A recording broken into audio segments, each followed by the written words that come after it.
Making impact comes with a price. The price of sacrifice, selflessness, delayed gratification, self-denial, and service. You must be willing and prepared to pay the price.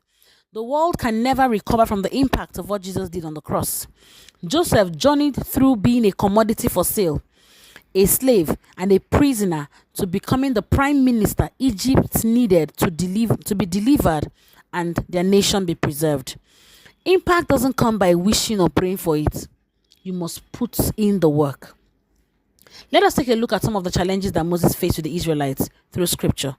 Moses tells the Israelites in Deuteronomy 1:9, "You are too great a burden for me to carry all by myself."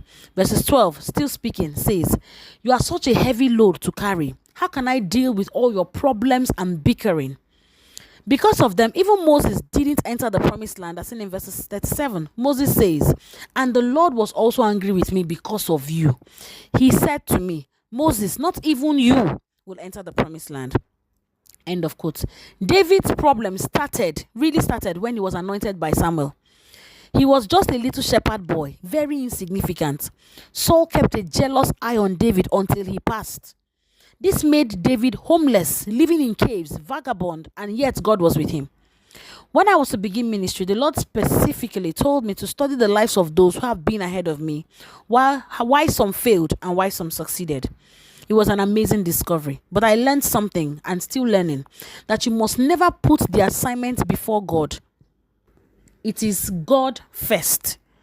Be humble enough to learn from people's mistakes and grow. There is also the pruning of God that must take place through His word to equip you for the assignment. I pray that you remain consistent and faithful in all that God has committed to you, and that you work in the faith and wisdom of God to dismantle and dissolve mountains. God bless you.